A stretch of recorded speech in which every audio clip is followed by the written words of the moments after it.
wondering who else is here, but you'll meet the inhabitants of God's basement soon enough. I know that I might seem suspicious, but for now, I'm going to need you to trust me. Whenever you're ready, exit the room and keep walking until you find the room with the blue light. From there, I'll provide further instructions. Also, if you see or hear anything strange or unusual, ignore it to the best of your ability. I'll talk to you once you reach the designated area. Good luck.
If you are new to God's basement, trust the operator. He will guide you.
I see you found your way to the Blue Room.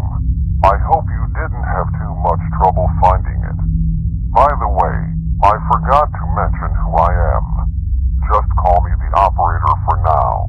It's not an official name, but I find it quite catchy. You're making great progress so far. We've been having some issues with the lights recently, so you'll need a flashlight. There's one in the next room on a table, next to a radio. It'll be quite handy in the upcoming areas. I know that this may not be what you expected, but the truth is, there are many versions of life after death, and God's basement is one of them. Thank you for trusting me. Your cooperation is greatly appreciated. Once again, if you run into anything suspicious or strange, ignore it to the best of your ability. I'll talk to you again in the next room after you retrieve the flashlight. Good luck.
I see you found a flashlight.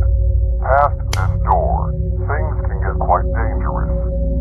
Your memories from your past life are still probably blurry, but they'll start coming back shortly. For the time being, make your way down through the hallway. I highly advise you not to spend too much time looking around. If anything makes an attempt to get your attention, ignore it to the best of your ability. If you see anything or anyone approach you, do whatever is necessary to avoid contact with that entity. Most importantly, do not, I repeat, do not acknowledge their existence. If you follow these guidelines, you should be just fine. Give me a minute or two to unlock the door.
In other news, a car crash resulted in the death of a grandfather and an infant child.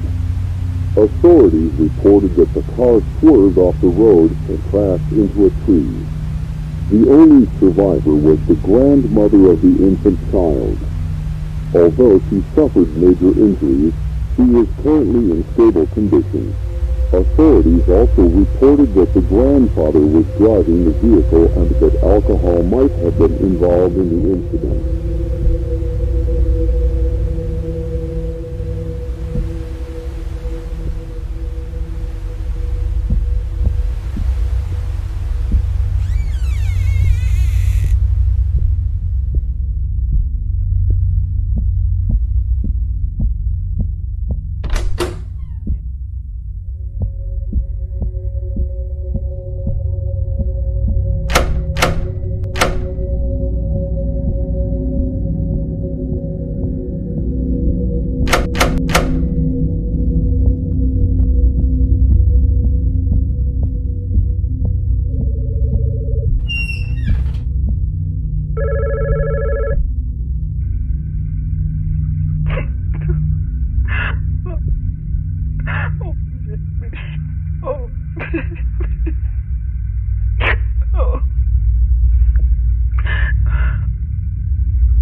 I'm glad you made it through in one piece. Whatever you saw might have jogged your memory a bit, even though all of it occurred before you were born.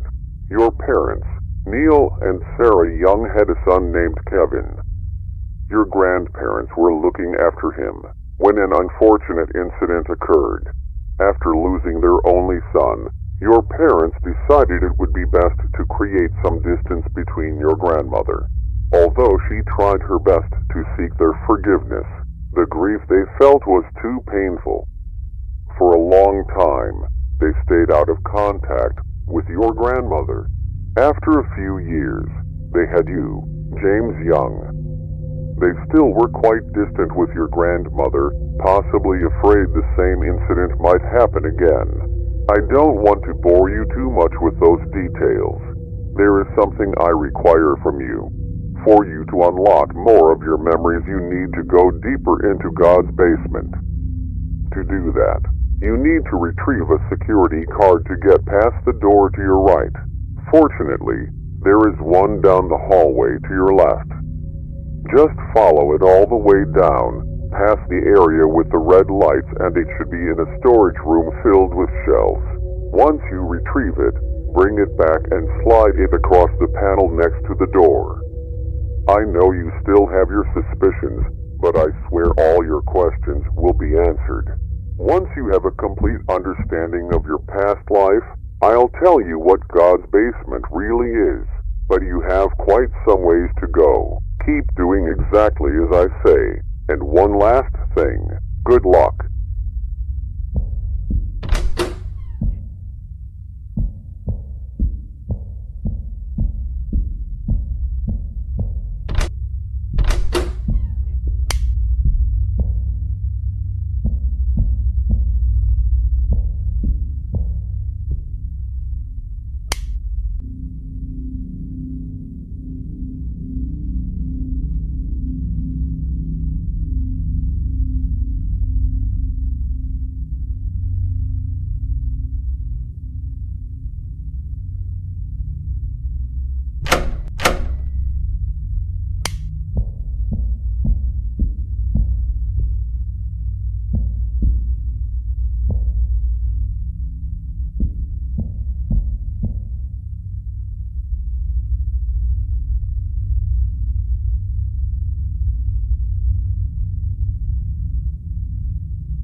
mother knew.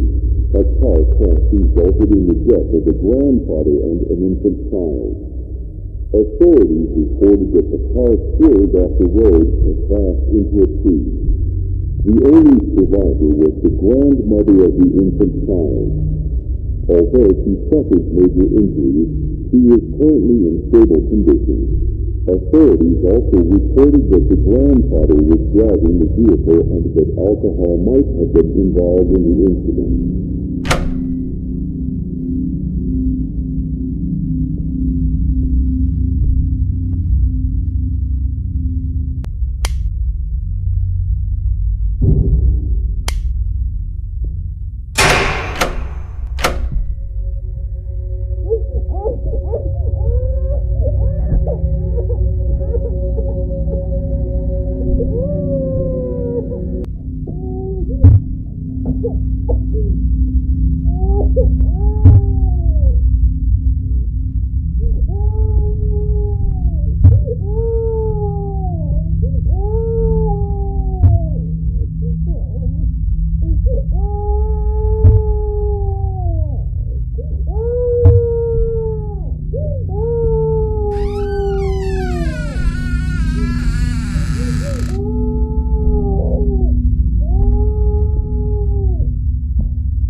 James, it has been some time since I've last seen you around. By now, you should have some idea of the history between your grandmother and your parents. After the accident occurred, there was extreme tension between them. It was understandable given the context of the situation. Your parents wanted some space due to the grief they were experiencing. Your grandmother, dealing with the guilt and loneliness, longed for support and forgiveness, something your parents did not grant. I promise we'll get to your part of the story soon. To satisfy your curiosity for a bit, I'll tell you a small truth about God's basement. God's basement is a place to reflect on your past life. That statement might be a bit broad, but I'll tell you more as you continue your journey. As for this area, there seems to be a locked door with a keypad. I'm sure you'll figure it out. I'll see you around soon. Good luck.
James, I hope you're okay.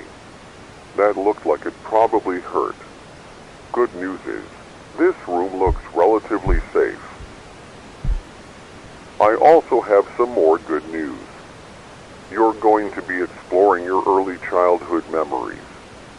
For the most part, you were raised by your grandmother. A good chunk of your memories have manifested themselves in the form of journal entries. Read those carefully as they represent your thoughts and emotions at the time. You probably thought you'd be stuck in that dimly lit, creepy office area forever. At least you're getting a change of scenery. God's basement tends to manifest itself in an unusual way. The more you remember about your childhood, the creepier things can get. Remember when I asked you to ignore anything unusual? Well, that was just a joke. It's obviously there for a reason. The only reason I said that was to frighten you. I find it quite amusing. Well, I should probably wrap this monologue up. Find more about your past, and one last thing. Good luck.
In other news, last weekend, a brutal crime was committed in a quiet suburban neighborhood.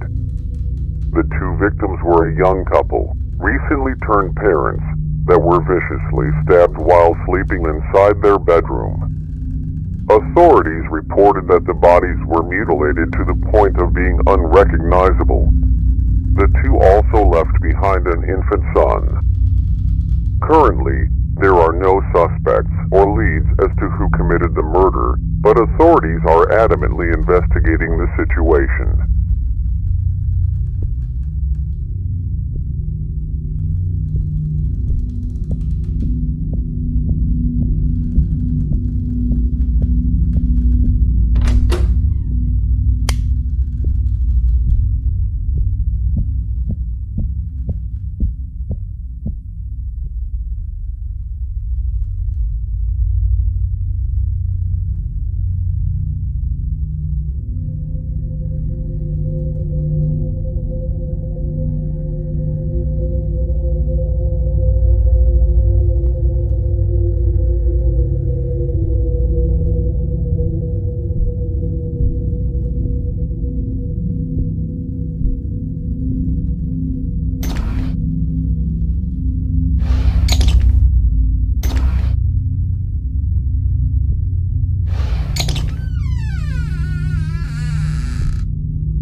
Entry number 8. Recently, my grandmother has been acting strange. I've been waking up in the middle of the night hearing her crying. I usually find her pacing back and forth aimlessly. She usually won't even notice I'm there until I make my presence known. After she notices me, she gives me this blank expression, then walks away back into her bedroom. Sometimes I'll press my ear against her door, and I'll hear a distorted version of this classical song she always listened to. Although these incidents are rare, they still creep me out. It happens about once every few months. Hopefully she gets better.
James, it's been a while since our last encounter.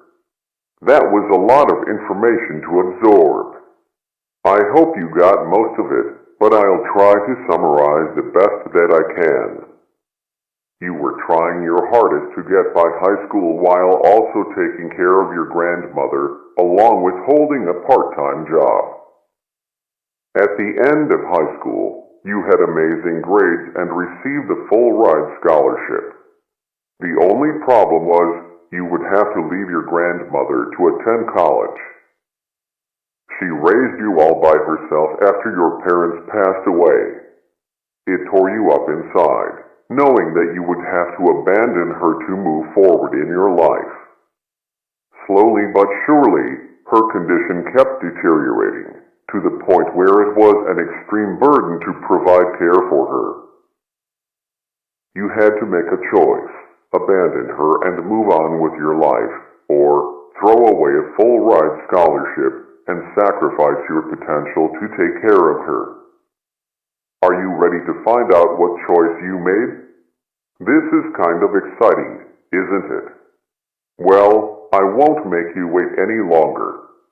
You chose to stay. You felt that it would be wrong to abandon her, especially when she needed you the most. She took care of you when you were abandoned, right? You were just returning the favor.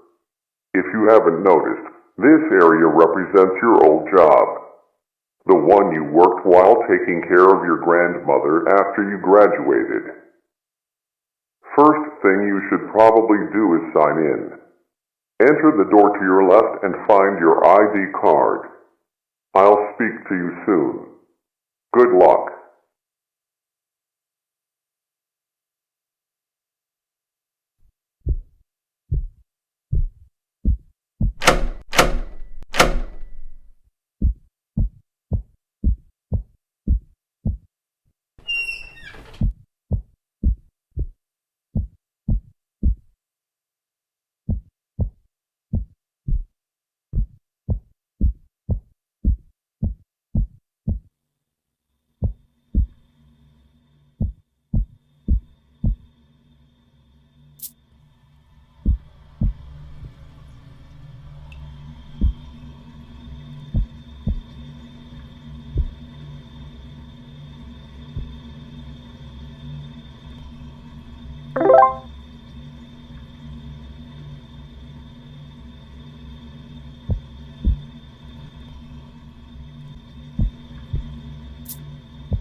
James, are you having fun organizing those boxes?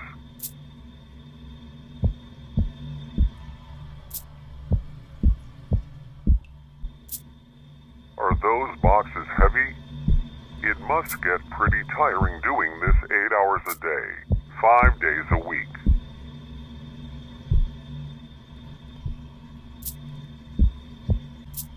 Hey, I think you missed one. Look over there, in the corner.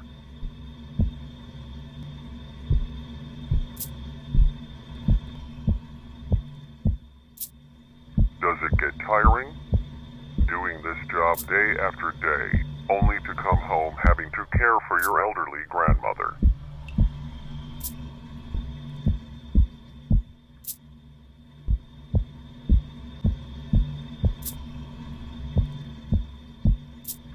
Do you ever feel regret? Maybe you should have just taken the scholarship and ran off.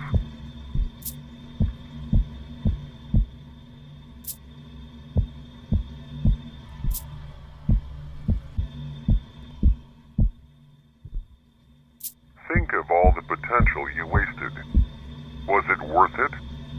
Doing the same thing every single day.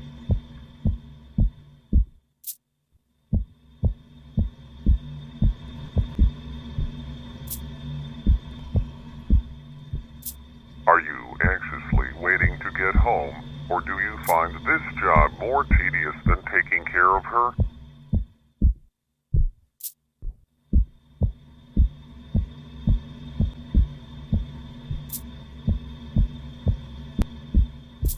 It might seem like I'm trying to belittle you, but I'm just relaying the thoughts you had at the time.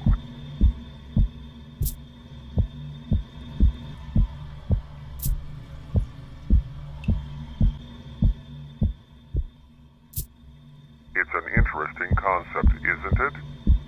Sacrificing the future for the present. Sacrificing all that potential to have a clear conscience. Was it worth it?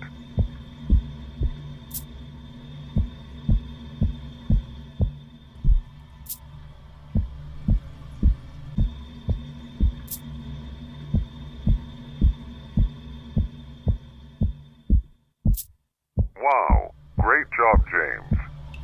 Are you ready to start all over again tomorrow?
suffering would cease. It was because yours would cease as well.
While sifting through some old boxes, you found an interesting set of documents that revealed the truth about your past. Your grandparents were involved in an accident that killed your grandfather and your infant brother. It wasn't your grandmother's fault entirely, but your parents couldn't help but put the blame on her. With no family or friends left, living a hopeless and bleak existence, your grandmother decided to murder them. With your parents out of the way, she could raise you all by herself. Her desire was selfish and evil. That was all you needed. A way to justify her death, a way to break the burden of taking care of her. Do you remember what you did? I'll walk you through it once more, just in case you've forgotten.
Are you listening to me? I know that I might seem suspicious, but for now, I'm going to need you to trust me. Are you in pain? Do you want that pain to go away? I can show you a way out, but you're going to have to do exactly what I say. Don't worry, very soon you won't feel any pain at all. You won't have to suffer any longer. The first thing I want you to do is to grab the knife on your bed. You're doing a great job. It's very sharp, so please be careful with it. The next step is to gently press the knife against your stomach. You're doing a wonderful job. Now, press a little harder. Keep applying more pressure until the knife penetrates the flesh of your stomach. You might feel quite a bit of pain, but that's going to be temporary. You're doing a great job. I want you to pull the knife out. Is there a warm, red fluid gushing out of your stomach? If so, then you applied enough pressure. I know that this might be painful, but pretty soon it's going to be all over. I want you to repeat the process, except now go a little to the right of the original spot. Keep applying pressure until the knife penetrates the flesh. Now that you've done the process twice, for the third time, go to the left of the original spot. Once again, keep applying pressure until the knife penetrates the flesh. You're doing a great job. Now return to the original spot. I want you to jab the knife into the wound 3 times. This time, don't slowly apply pressure. I want you to press the knife into your stomach as hard as you can. Whenever you're ready, go ahead. You're doing a wonderful job. Are you in pain? Are you suffering? I know you are, but don't worry, it'll all go away soon. This is the last step. Are you ready? All you have to do is to repeat the process, except this time, press the knife against your neck. Whenever you're ready, just swiftly thrust the knife into your neck. Then very soon, all the pain will go away. That's it. Let it all go. Pass on into the next world, wherever that might be. Goodbye. I can guarantee you will not be missed.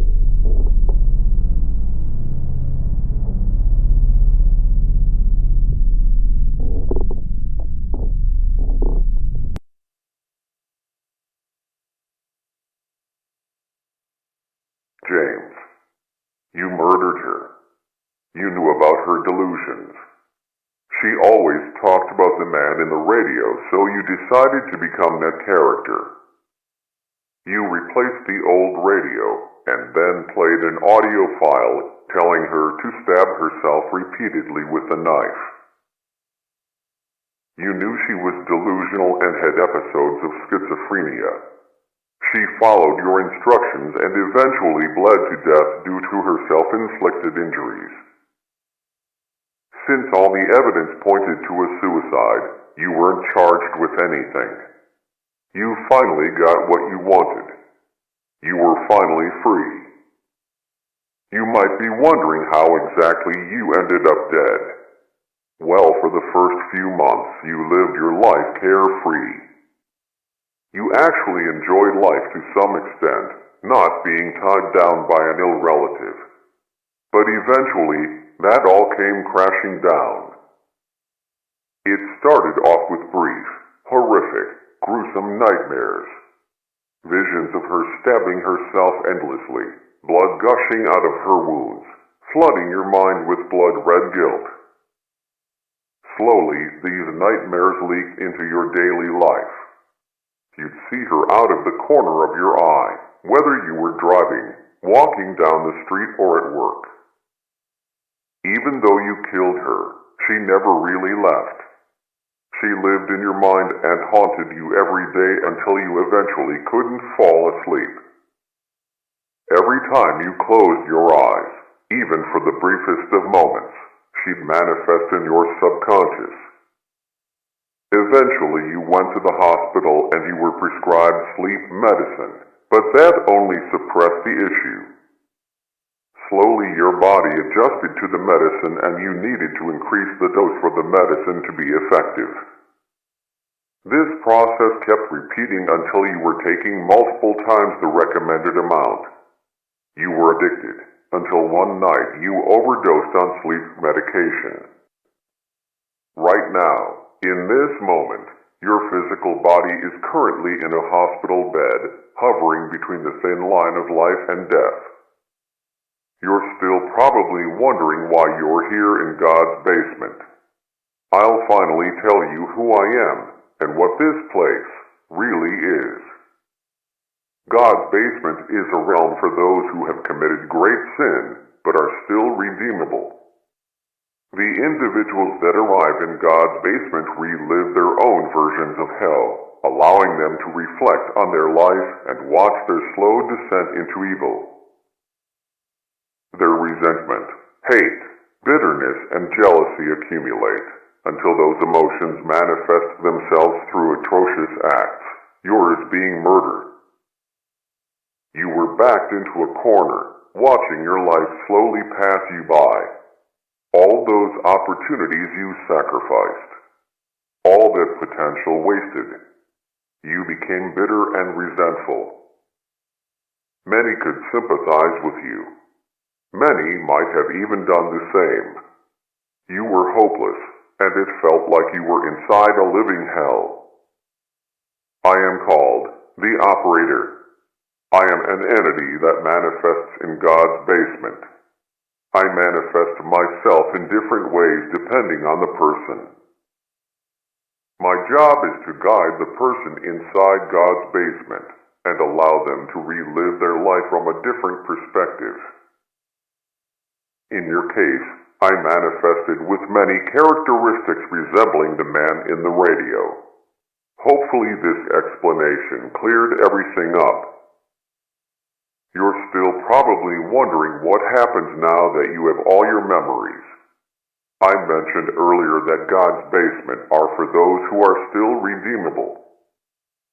Even though you committed an atrocious sin, you were trapped in a hopeless existence. Also, the person you killed wasn't really your grandmother. She was a shell of her former self. Your grandmother died long ago. Part of you wanted to see her suffering cease. Your crime was both cruel and merciful at the same time. You are going to get a second chance at life. Pretty soon you're going to wake up in a hospital bed out of your drug-induced coma. Learn to live with what you did. The feelings of guilt, paranoia, and pain will never completely go away. James. Make the most out of life, and be grateful for this second chance. One last thing. Good luck.